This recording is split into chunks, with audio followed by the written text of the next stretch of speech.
நம்முடைய தந்தையாகிய இறைவனிடமிருந்தும் அவருடைய குமாரனாகிய கிறிஸ்து இயேசுவிடமிருந்தும் நம் அனைவருக்கும் அருளும் சமாதானம் உண்டாயிருப்பதாக. ஆமென். எல்லாம் சந்தோஷமா இருக்கிறீங்களா? சந்தோஷமா இருக்கிறீங்களா இல்லையா?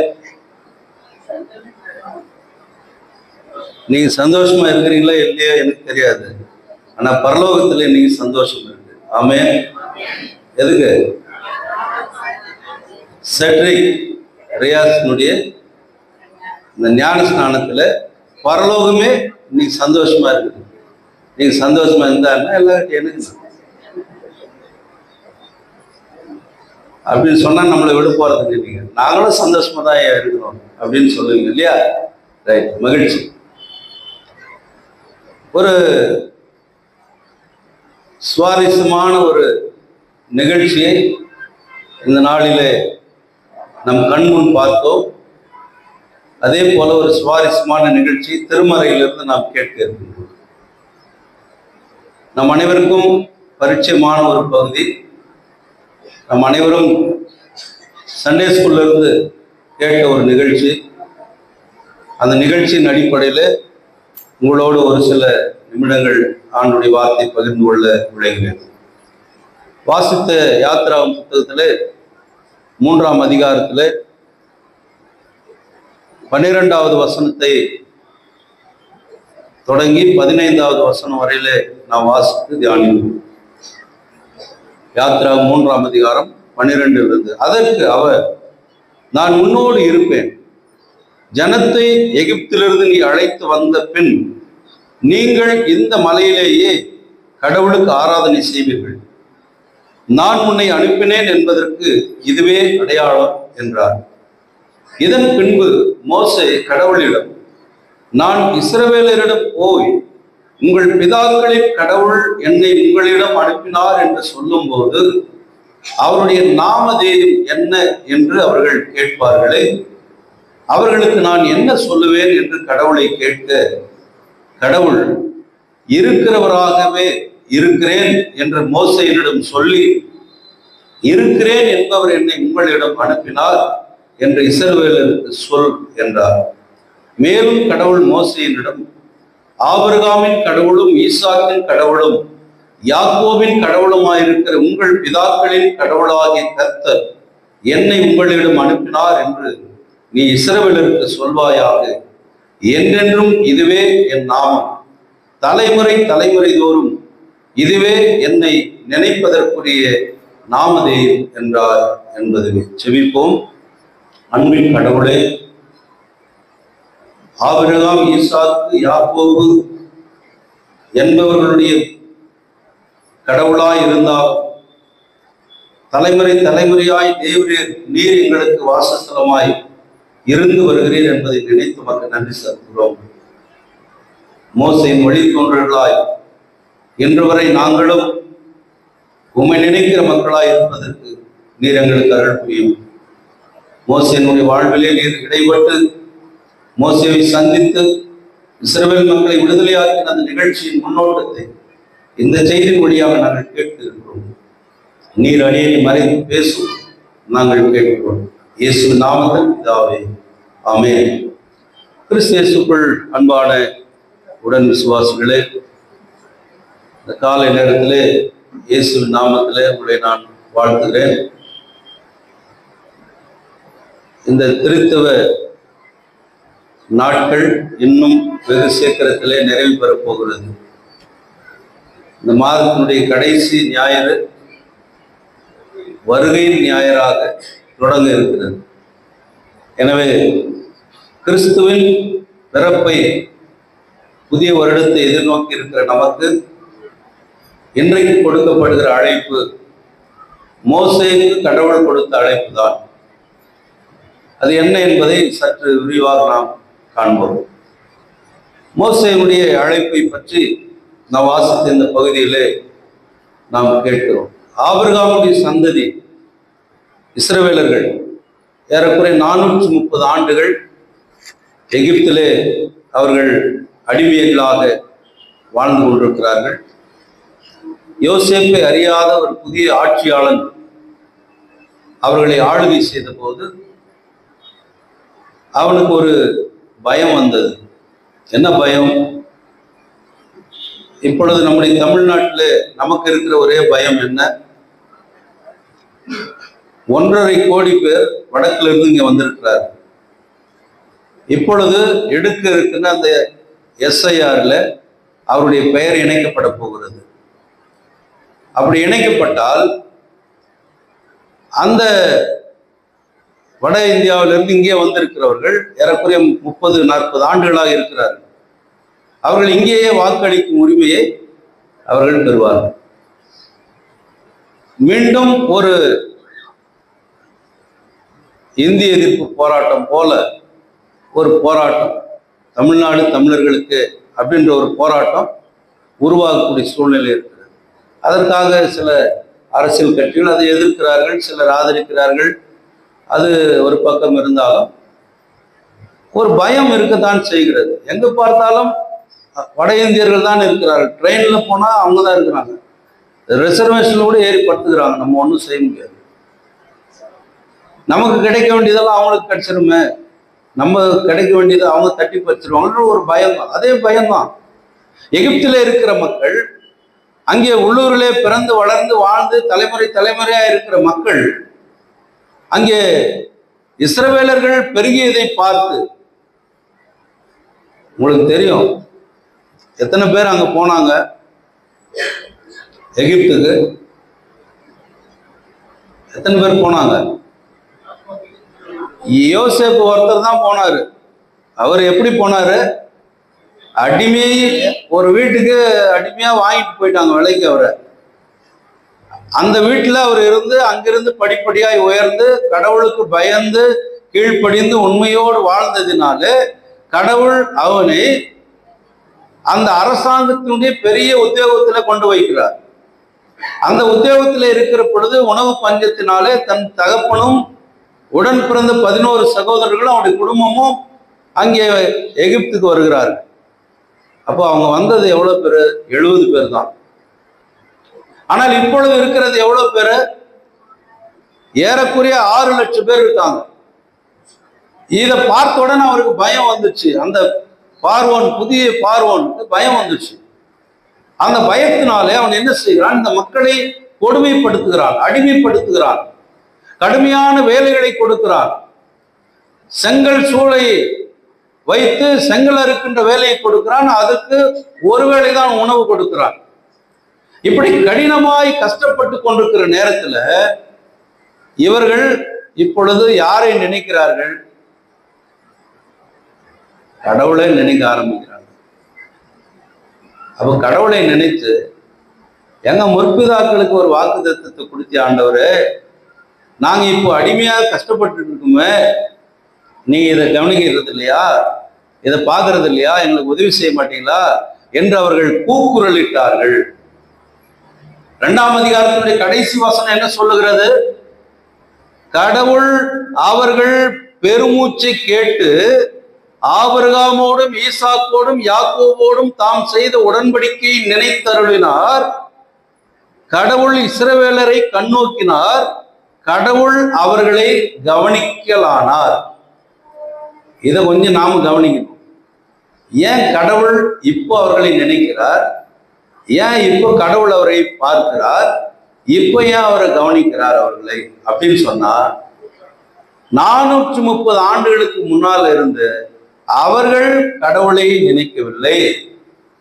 அவர்கள் கடவுளை மறந்தார்கள். அவர்கள் கடவுளை பார்க்கவில்லை. தன்னிடத்திலே இருக்கின்ற செல்வங்கள், தங்களிடத்திலே இருக்கிற பணம், இவைகளை கொண்டு செழிப்பாய் நாங்கள் சம்பாதித்தது, கடவுள் எங்களுக்கு கொடுக்கவில்லை என்பதை அவர்கள் மறந்து போனதுனால கடவுளும் அவர்களை மறந்தார். நமக்கும் இதே கதிதான். நாம் கடவுளை மறந்தால் கடவுள் நம்மை மறப்பார். ஆனால் இங்கே அவர்கள் பெருகியதை கண்டு அதற்கு ஒரு பெரிய ஒரு சட்டத்தையே ஏற்றுகிறான் அரசன். என்ன சட்டம்? ஆண் பிள்ளைகளை எல்லாம் கொலை செய்யணும்ன்றான். எப்படி? இவர்கள் விருத்தி அடையவே கூடாது. ஆண் பிள்ளைகளை கொலை செய்துட்டா அடுத்த சந்ததி கிடைக்காது. அதுல இருந்து ஒருவனை கடவுள் தப்பிக்க வைக்கிறார். அந்த ஒருவன் எங்கே இருக்கிறான்?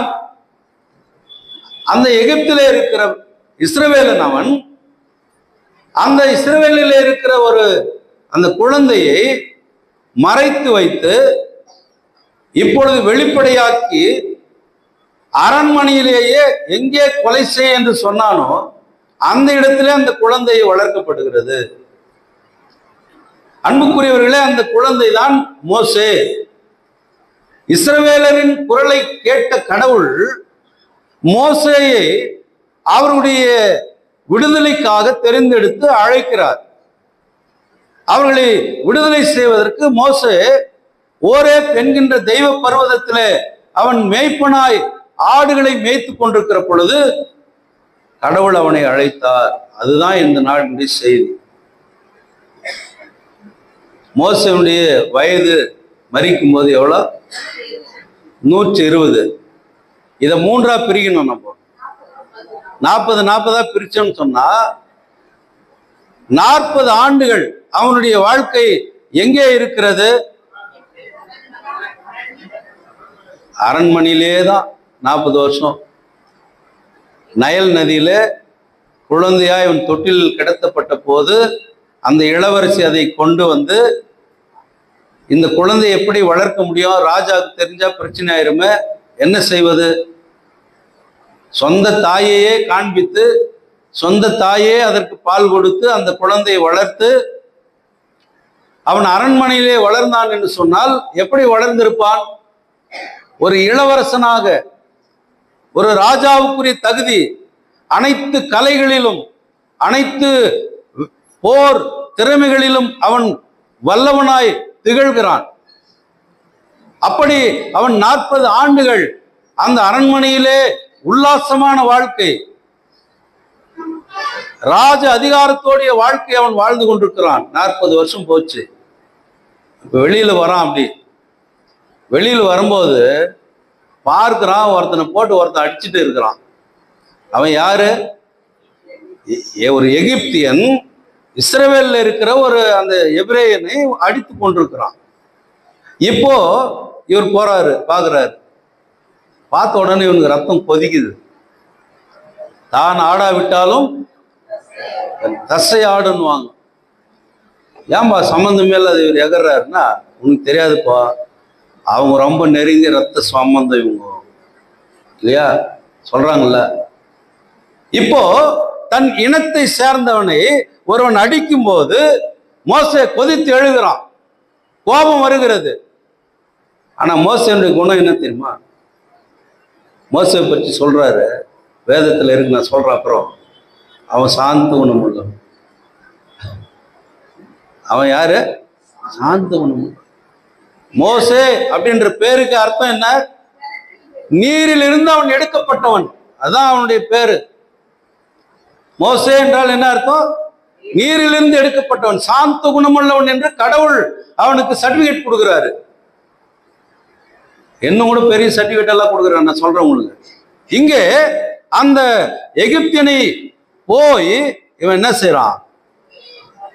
கொலை செய்துறான். கொலையை செய்துட்டு இப்ப பார்வனுக்கு விஷயம் தெரிஞ்சா இவனுக்கு தண்டனை கிடைக்கும்ட்டு அவன் ஓடிடுறான். ஓடி போய் மீதியானியருடைய தேசத்துல அங்க எத்ரோ என்றவனுடைய வீட்டில அவனுடைய ஆடுகளை மேய்த்து கொண்டு அவனுடைய பெண்ணை கல்யாணம் பண்ணின்னு 40 வருஷம் அங்கதான் வனாந்தரத்துல மேய்ப்பனாக அங்க இருக்கிறாரு. அடுத்த 40 ஆண்டுகள் என்ன, கடவுள் அவரை அழைக்கிறார், எகிப்துக்கு வாப்பா, அந்த மக்களை விடுதலை செய்து கொண்டு போப்பா. 40 வருஷம் வனாந்தரத்துல அவன் இருக்கிறான். இந்த 3 நாள் 40 ஆண்டுகள் அவனுடைய வாழ்க்கையில ரொம்ப முக்கியமானது.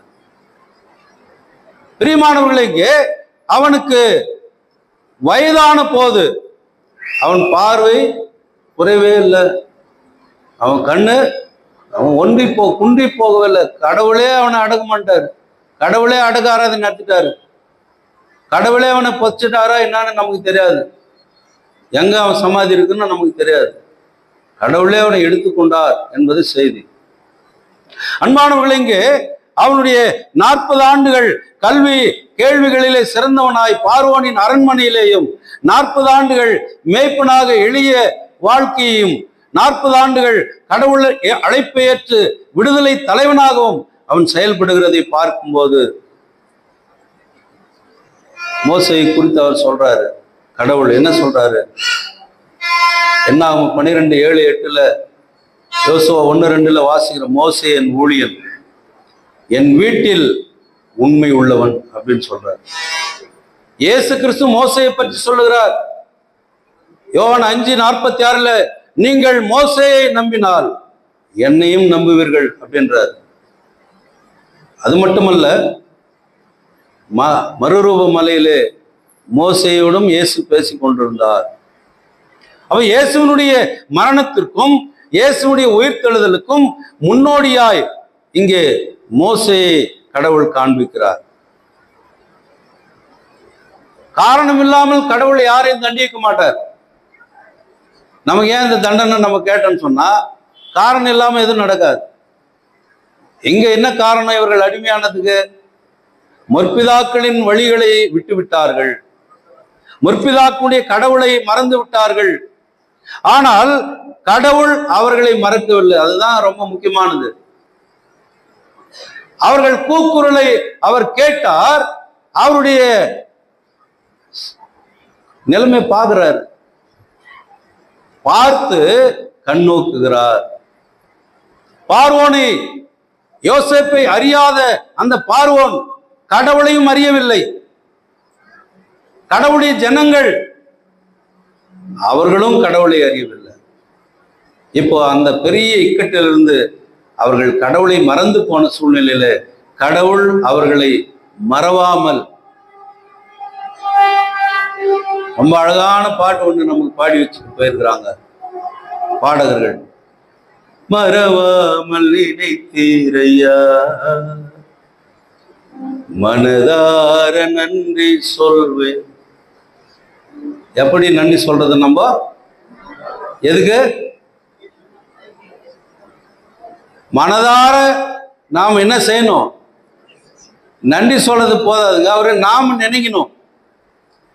நினைப்பது என்பதுதான் ரொம்ப முக்கியம். நன்றி சொல்றது ரெண்டாவது.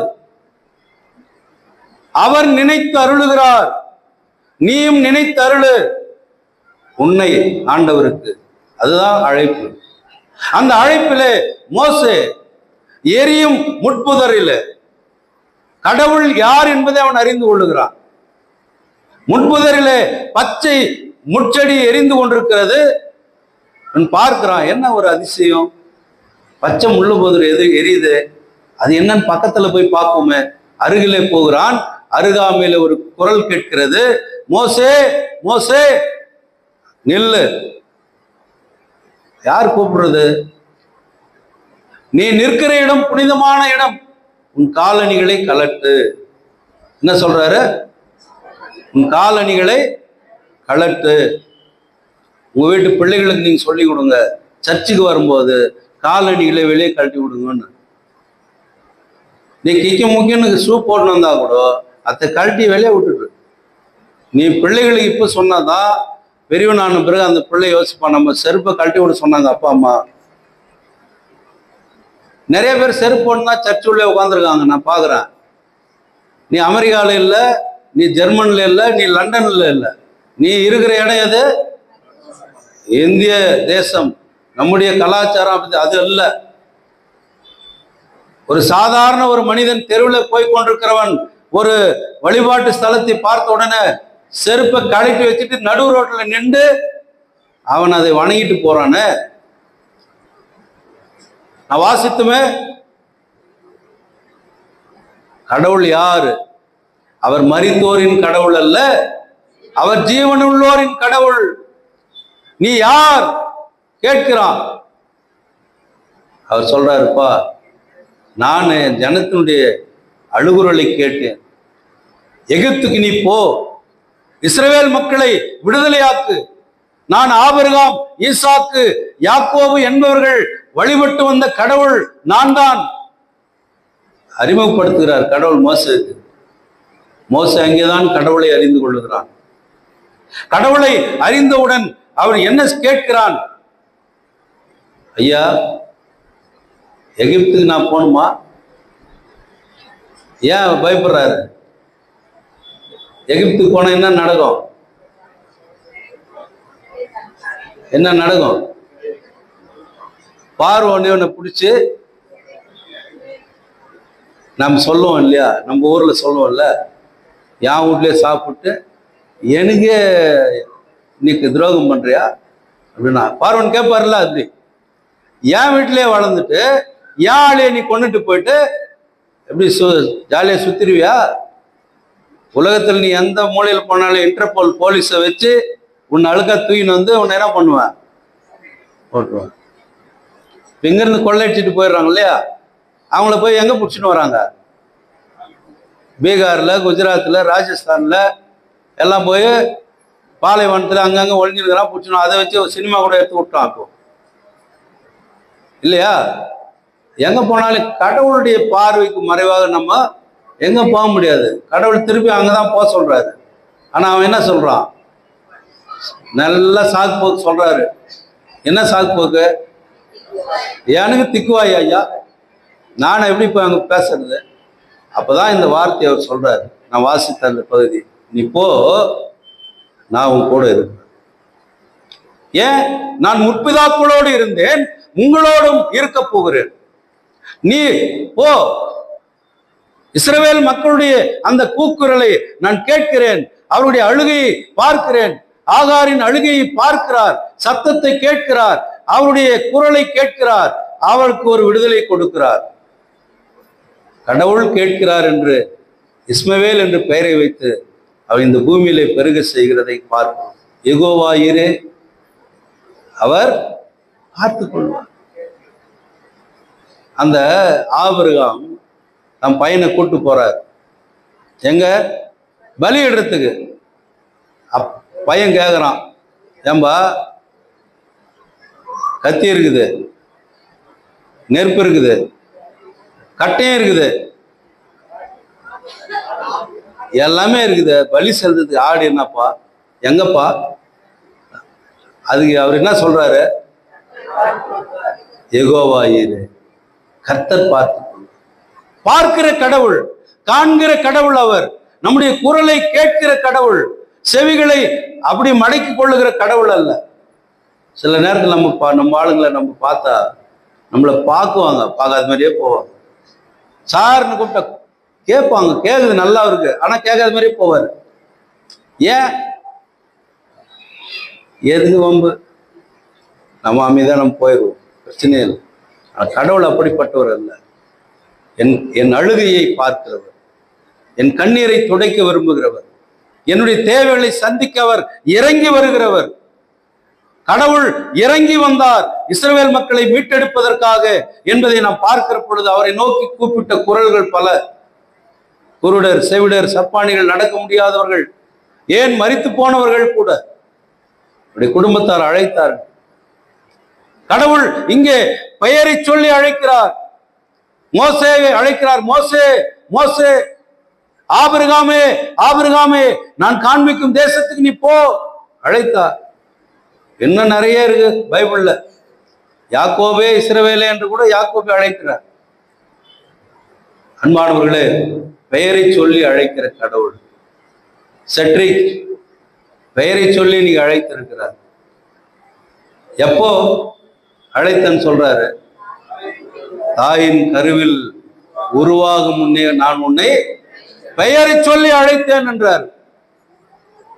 இப்ப செட்ரிக் ரைசன் நீங்க பெயர் வச்சுக்கிறீங்க, அது யாரு வச்சது? எங்கங்க தேடி கண்டுபிடிச்சி அந்த கம்ப்யூட்டர் எடுத்து என்னென்ன லிஸ்ட் எடுத்தீங்கன்னு எனக்கு தெரியல, அது என்ன அர்த்தம்னு கூட எனக்கு தெரியல. 10 நிமிஷத்துக்கு முன்னாடி வாங்கன்னு சொன்ன, அதுக்குதான்.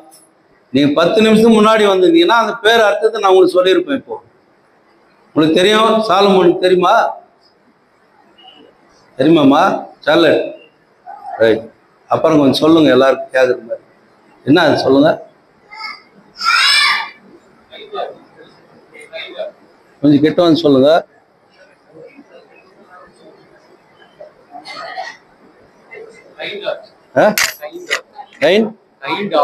கைண்ட் ஆர்ட்டா? அருமையான பேர் வச்சுக்கிறாங்க, கைண்ட் ஆர்ட். தேங்க்யூ ஐயா. கைண்ட் ஆர்ட்னு பேர் வச்சுக்கலாம், கூப்பிடுறதுக்கு நல்லா இருக்குது. கைண்டு ஆர்ட் அப்படின்னு கூப்பிட்டுக்கலாம். செட்ரிக் ரைஸ்ன்னும் போது கொஞ்சம் வெளிநாட்டு மேற்கத்திய பேர் மாதிரி இருக்குது. இங்க என்ன பேர் வச்சுக்கிறார் தெரியுமா? அவரு காண்கிற கடவுளுக்கு என்ன பேர் தெரியுமா? ஐஎம் தி ஐஎம் அப்படின்னாரு. இருக்கிறவராகவே இருக்கிறேன், அதான் பேர். அவர் பேர் இப்படி ஒரு பேர் வச்சு நல்லா இருக்குமா? இருக்கிறவராகவே இருக்கு, இதுதான் பேர். நீ போய் சொல்லு. இஸ்ரவேல் மக்கள் கேட்பார்களே, நான் என்ன பேர் சொல்றது, யார் என்ன அனுப்புனது? ஐஎம் தி ஐஎம். போ, நான் இருக்கிறவராகவே இருக்கிறேன். அவர் வாழ்கிற கடவுள், ஜீவிக்கிற கடவுள், அவருக்குள் எல்லாரும் ஜீவிக்கிறார்கள். நான் வாசித்த தெசலோனிக்க மக்கள் இடத்துல சொல்றாரு, அவருக்குள் அவருக்கு பிழைத்திருக்கிறோம் நாம். அன்புக்குரியவர்களே, நம்மை கடவுள் தெரிந்தெடுத்து அழைத்திருக்கிறார். அவருடைய பிள்ளையாக, அவருடைய ஊழியனாக, அவருடைய பொறுப்பு மிக்க உக்ரானத்துக்காரர்களாக நம்மை கடவுள் அழைத்திருக்கிற பூமியில. எதற்காக? நம்ம பேரை சொல்றதுக்கு இல்லை. இப்ப சாலமோனும் சந்திரனோ கிஷோர் ஐயோ என்ன நினைச்சுப்பாங்க, எங்க குடும்ப பேரை சொல்றதுக்கு ஒரு வாரிசு வந்துச்சு அப்படின்னு சொல்லுவாங்க. அப்படிதானே? இது யாருக்கு இந்த சர்ச்சு அப்படின்னா சுந்தரையா என்ன சொல்லுவீங்க? இந்த சர்ச்சு யாருது? எங்களுது. இது எங்க சர்ச்சு? ஏசாமி சர்ச்சுன்னு நம்ம என்ன சொல்லிக்கிறோமா? இது எங்க சர்ச்சு சொல்றோம் இல்லையா? அப்போ கடவுள் என்னுடைய கடவுள், கடவுள் என்னுடைய வழிகாட்டி, கடவுள் என்னுடைய விடுதலையாளர் என்பதை கூட நாம் சொல்லுவதற்காக அழைக்கப்பட்டிருக்கிறோம். அதுதான் மோசே கடவுள் ஒரு தலைவனாக, உச்சக்கட்ட தலைவனாக, ஆகச்சிறந்த தலைவனாக மோசேயை கடவுள் தெரிந்தெடுத்தாருன்னு சொன்னா, அவனுக்கு இருக்கிற அரச அரண்மனையில 40 ஆண்டுகள் அவன் எடுத்த பயிற்சிக்காக அழைத்தாரா? அவன் சிறப்பு மிக்க மனிதனாய், இளவரசனாய் வாழ்ந்தான் என்பதற்காக அழைத்தாரா? இல்ல. பவுல் சொல்றாரு தீமோத்தேயுக்கு சொல்லும்போது, நான் தகுதி உள்ளவன் என்று அல்ல, தகுதி இல்லாதவனா இருக்கிற பொழுது கடவுள் என்னை அழைத்தார் அப்படின்றார். தகுதி இல்லாதவர்களை கடவுள் அழைத்து தகுதி உள்ளவர்களாய் மாற்றுகிறார். அதான் கடவுளுடைய சிறப்பு. அன்பானவர்களே, ஆடு வைத்து மோசை கடவுள் உருவாக்கி பார்வோனின் கொலை சட்டத்திலிருந்து அவனை காப்பாற்றி வேறு ஒரு இடத்திலே அனுப்பி அங்கே அவனை இந்த ஊழியத்திற்கு பயிற்றுவிக்கிறார். அவன் ஆடு மேய்க்கும் போது பயிற்சி பெறுகிறான். பயிற்சி பெற்ற போது கடவுளுடைய அந்த இருக்கிறேன் என்கின்ற அந்த என்ன சொல்றது, சுயம்பு அப்படின்வாங்க தமிழ்ல. கடவுள் சுயம்பானவர், அவரே தன்னை வெளிப்படுத்துகிறார். நீ போய்மா நாளெல்லாம் அல்லேலூயா ஸ்தோத்திரம், அல்லேலூயா ஸ்தோத்திரம், அல்லேலூயா ஸ்தோத்திரம், ஸ்தோத்திரம் ஸ்தோத்திரம் ஸ்தோத்திரம், ஆண்டவரே ஸ்தோத்திரம் ஸ்தோத்திரம் ஸ்தோத்திரம், நீ 10,000 20,000 முறை நீ கூப்பிட்டாலையோ அவர் என்ன செய்ய போறது இல்ல, வரப்போறது இல்லையா? வருவாருங்க. நீ கூப்பிட்டாலே 100 1000 முறை நீங்க ஸ்தோத்திரம் பண்ணாலே வருவார். நீ கூப்பிடாத அமைதியா இருந்தாலே வருவார். அதுதான் கடவுளுடைய இயல்பு. அவர் சுயம்புவானவர் என்ன அர்த்தம்? தேடி வருகிற கடவுள், தேடி வந்து உதவி செய்கிற கடவுள், தேடி வந்து நன்மையை தருகிற கடவுள், தேடி வந்து பாதுகாப்பை தருகிற கடவுள். நாம் தேடி போலன்னா கூட அவர் என்ன செய்யறது? நம்மள மறப்பதில்லை. வசனம் நிறைய இருக்கு, நம்ம சொல்றதுக்கான நேரம் இல்லை. தகப்பனும் தாயும் கைவிட்டாலும் நான் உங்களை கைவிட. அவர் நினைக்கிற கடவுள். அன்பான கடவுளுடைய பிள்ளைகளே, எரியும் முட்புதர் தீயில் வேகாத முச்சடியிலே தன்னை வெளிப்படுத்தின கடவுள் இன்றைக்கு உங்களையும் என்னையும் ஆபிரகாம், ஈசாக், யாக்கோபு என்புடைய சந்ததியின் வழியாய் தலைமுறை தலைமுறையாய் நம்மிடத்திலே அவர் தன்னை வெளிப்படுத்திக் கொண்டே இருக்கிறார். தான் யார் என்பதை வெளிப்படுத்துகிறார். ஆனால் நாம் என்ன செய்யறதில்ல? அவரை புரிந்து கொள்வதில்லை. அப்போ இருக்கிறவராக இருக்கிறேன்னா அது ஒரு மாதிரி இருக்குது, அது நமக்கு கஷ்டமா இருக்குது. அப்படியா? சரி, இம்மானுவேல்னு பேர் வச்சுட்டு வர்றேன், இயேசுன்னு பேர் வச்சுட்டு வர்றேன், அப்போ அது உங்க உள்ளத்துல நான் தங்குறேன், நான் பாக்குறேன். இப்ப என்ன செய்யறாரு? இம்மானுவேல், கடவுள் நம்மோடு. அவர் எங்கோ இருக்கிறார், எங்கிருந்தோ குரல் வருகிறது, எங்கிருந்தோ அற்புதங்கள் செய்கிறார், எங்கிருந்தோ நமக்கு தெரியாத நன்மைகளை செய்கிறார். இப்போ உடனிருந்து செய்கிறார். இயேசுவார். கடவுளுடைய அன்பு தம் திருக்குமாரன் இயேசுவில் வெளிப்பட்டது. அந்த இயேசு ஆண்டவர் இந்த உலகத்திலே வந்து மோசேனுடைய வழித்தோன்றலாய், மோசே ஒரு அடிமைத்தனத்திலிருந்து விடுதலையாக்கினார். இயேசு உலகத்தின் அடிமைத்தனத்திலிருந்தும் பிசாசின் அடிமைத்தனத்திலிருந்தும் நம்மை முழுமையாக விடுதலையாக்கினார். அதற்காக மோசே 120 ஆண்டுகள் உழைத்தார். இயேசு ஆண்டவர் 3.5 ஆண்டுகள் தன் உயிரை இழந்தார். சிலுவையிலே தன் இரத்தத்தை சிந்தி பாடுபட்டு மரித்து உயிர்த்தெழுந்து இன்றைக்கும் நம்மை அழைத்துக் கொண்டிருக்கிறார். வா பாவி, மலைத்து நில்லாதே வா, என்னிடத்திலே ஒன்றும் இல்லை என்று நீ எண்ணி திகையாதே, உள்ளபடி வா அப்படின்றார். குளிச்சுட்டு வந்துடுறேன், டைம் ஆயிடுச்சு, இருங்க ஒரே நிமிஷம், குளிச்சுட்டு வந்துடுறேன். கரெக்டா நீ குளிக்கிறதுக்கு போகும்போது கரண்ட் ஆஃப் ஆயிடுது. ஈட்டர் வேலை செய்யற பச்சை தண்ணியில் என்னால் குடிக்க முடியாது, கொஞ்ச நேரம் வெயிட் பண்ண. அப்புறம் என்ன பண்றது? கேஸ் பத்து, கேஸ் ஆஃப் ஆயிடுச்சு, கேஸ் காலி, அப்புறம் எப்படி குளிக்கிறது? இதெல்லாம் ஆண்டவருக்கு முன்னால தேவையே இல்லைங்க. பரிசுத்தம் வேண்டும். அது எதுவா இருக்கணும்? என் உள்ள பரிசுத்தமா இருக்கணும். ஆண்டவரின் குரலை கேட்கிறவர், உன் அழுகையை காண்கிறவர், அவர் வந்து உன் பக்கத்துல நீ குளிச்சுட்டு வந்தாதான் உன் பக்கத்துல வந்து நிப்பன்னு சொல்லுவாரா? சொல்லுவாருங்க. நாயனூர்ல ஒரு வாலிபன் இறந்து போயிருக்கிறான். தாயார் கதறி அழுது வராங்க, ஊரார் பின்னால வராங்க. எதிரில் போறாரு ஆண்டவர். நான் போய் மலை மேல ஜெபம் பண்ணிட்டு வந்துடுறேன் இருங்கன்னு சொல்லிட்டு போனாரா? அங்கே பாடையை தொட்டார். நிறுத்துங்கப்பா, என்னப்பா? ஒரே மகன் இறந்துட்டான். அப்படியா? வாலிபனே எழுந்து, இந்தம்மா உன் பிள்ளை. எவ்வளவு பெரிய ஆற்றல் மிகுந்த கடவுள், எவ்வளவு பெரிய அற்புதம் செய்கிற கடவுள், எவ்வளவு அன்பான கடவுள். ஒரு விதவை தாயை, அவருடைய கண்ணீரை காண்கிற கடவுள் உடனே அவருக்கு ஒரு விடுதலை கொடுக்கிறார். தொழுநோயாளிகள் 2 வாரத்துக்கு முன்னால் நான் வாசித்த லூக்கா 17 தூரத்தில் நின்று ஏசையரே எங்களுக்கு இறங்கும் குரலை கேட்கிறார். போய் ஆசாரியன் காண்பீர்கள் என்கிறார். சுகமடைந்தார்கள். ஒருவன் வந்தான், பணிந்தான், குனிந்தான், விழுந்தான், நன்றி என்றான். அன்பானவர்களே, நம்மை ஆண்டவர் நம்முடைய பிள்ளைகளுக்கு நம்ம எப்பொழுதும் வெளிப்படுத்திக் கொண்டே இருக்கிறார். இங்கே மோசே இடத்துல சொல்லுகிறார், நான் உன்னோடு இருக்கிறேன். இப்போ அழைக்கிற கடவுள் பாதி வழியில் விட்டுட்டு போயிடுற கடவுள் இல்லை. நம்முடைய வாழ்க்கையினுடைய எல்லை வரை அவர் நம்மோடு பயணமாகிறார். அன்பானவர்கள், இங்கே அவருடைய பெயரினுடைய அர்த்தம், அவருடைய பெயருடைய மகிமை, அவருடைய பெயருடைய அற்புதம், அவருடைய பெயருடைய வல்லமை பாடுற ஒரு பாட்டு 568 நினைக்கிறேன். இயேசு என்ற திருநாமத்திற்கு எப்போதுமே மிக ஸ்தோத்திரம். அந்த அந்த இயேசு என்ற நாமம் அது நம்முடைய வாழ்க்கையில எப்பொழுதும் நம்ம அழைத்து கொண்டே இருக்கிறது. வா வா வா வா. அன்பானவர்களே, நம்மை அழைக்கிற கடவுள் நம்மிடத்திலே நம்முடைய ஞான ஸ்நானத்திலே நம்மை பிள்ளையாக மாற்றி இருக்கிறார். நம்மை தெரிந்தெடுத்திருக்கிறார், பெயர் சொல்லி அழைத்திருக்கிறார். அவருடைய அழைப்பு சாதாரண அழைப்பு இல்லை. அது சாதாரண அழைப்பு இல்லை. பிரதமர் மோடி வந்து சால்மன் சித்தார்த்தையா உங்களை இன்னைக்கு நான் பார்க்கறதுக்கு வரேன் அப்படின்னு சொன்னா நீங்க என்ன சொல்லுவீங்க? நான் என்ன சொல்லுவேன்?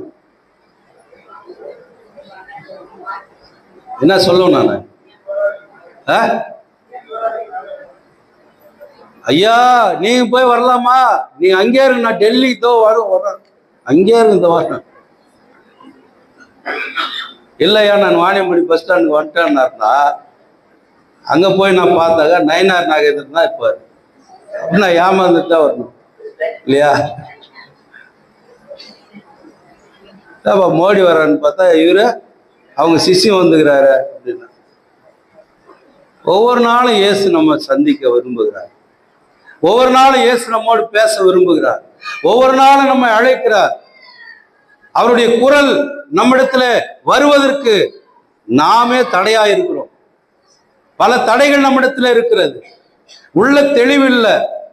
என்னிடத்துல இருக்கிற சிறிய தகுதியற்ற தன்மையை நான் எண்ணி நானே எனக்குள்ள நான் என்ன செய்யறேன், நம்ம கிட்ட எல்லாம் வருவார் ஆண்டவர் அப்படின்னு நான் யோசிக்கிறேன். எளிமையான ஒரு ஆள், வலிமையுடைய கடவுள், எத்தனை பெரிய அற்புதங்களை அதிசயங்களை செய்கிற கடவுள் சாதாரண மக்களிடத்துல வந்து நிற்கிறார். சாதாரண மக்களை தேடி வருகிறார். பழைய காலத்துல ஒரு பாட்டு இருந்தது, ரொம்ப அழகான பாட்டு. அதை மோசஸ் அப்படின்ற ஒரு அண்ணன் இடத்துல நான் கத்துக்கிட்டேன் அந்த பாட்டை. அவர் அந்த பாட்டை பாடினது கிணத்துல வந்து சேர்த்தார். அந்த எங்க ஊர்ல நடந்த செய்தி அது. அந்த பாட்டு பாடினதை கிணத்துல வந்து சேர்த்தார். அப்படியே ஏசு ராஜா ஏழை என் நெஞ்சம் தேடி வந்தாரு. தெரியல அந்த பாட்டு, அழகான பாட்டு. அவர் என்ன தேடி வர்றாரு, கூப்பிடுறாரு, வாங்க. மோசையை விட நான் தகுதி இல்லாதவன் என்று நீ நினைக்காத. மோசை விட பெரிய காரியங்களை உன்னில எண்ணில ஆண்டவர் செய்வார். ஆமென், செய்வார். அன்பானவர்களே, இங்கே நம்மை எதற்கு அழைக்கிறார்? மோசையை அழைத்தார் எதற்கு? இஸ்ரவேலர்களுடைய விடுதலைக்காக. உங்களை எண்ணி எதற்கு அழைக்கிறார்? எதற்கு அழைக்கிறார்? இன்னும் அடிமைத்தனத்துல நிறைய மக்கள் இருக்கிறார். அவர்களுக்காக ஜெபிக்க அழைக்கிறார். அவர்களுக்காக ஊழியம் புரிய அழைக்கிறார். விசுவாச போராட்டம் நமக்கு உண்டு. அந்த விசுவாச போராட்டத்திலிருந்து நாம் விடுதலை அடைய கடவுள் அவருடைய சிலுவை பாதையிலே நம்ம அழைக்கிறார். துன்பங்களின் மத்தியில, துயரங்களின் மத்தியில ஆண்டவரோடு நாம் பயணிக்க ஆயத்தப்பட வேண்டும். ஏன்னா அவர் நம்மோடு பயணிக்கிறார். அவர் நம்முடைய வாழ்க்கையில பயணிக்க விரும்புகிறார். மோசையோடு இருந்த கடவுள் இன்றைக்கு நம்மோடும் இருக்க விரும்புகிறவராக இருக்கிறார். ஆகினால அன்பானவர்களே, என்னாகும் 12:3 மோசையை பற்றி ஒரு சாட்சி சொல்றாரு கடவுள். என்னன்னு? அவன் சாந்த குணம் உள்ளவன்றார். நான் சொன்னல முதல்ல, என்னாகும் 12:3 நீங்க வாசிங்க. அவன் சாந்த குணம் உள்ளவன். நாமும் சாந்த குணம் உள்ளவர்களா இருக்கணும். ஏன்? ஆவின் கனிகள்ல அது ஒண்ணு. ஆவின் கனி 9 அது ஒண்ணு சாந்தம் அப்படின்றாரு. ஆகினால அவருடைய அழைப்பு எப்படிப்பட்டதா இருந்தாலும் நாம் அதை ஏற்றுக்கொண்டு, நான் உன்னுடன் இருக்கிறேன் என்ற வார்த்தையை நாம் சுமந்து அவரோடு நாம் பயணிப்போம். நம்மோடு அவர் பயணிக்கிறார். இந்த பயணம் இனிமையாய் அமையட்டும். கர்த்தர் நம்மை ஆசீர்வதித்து காப்பாராக. ஆமீன். எல்லாவற்றுக்கும் மேலான தேவ சமாதானம் நம் இருதயங்களிலும் சிந்தனைகளிலும் கிறிஸ்து இயேசுக்குள் காத்துக்கொள்வதாக. ஆமீன். ஸ்தோத்திர பலியை நாம் பாடுவோம்.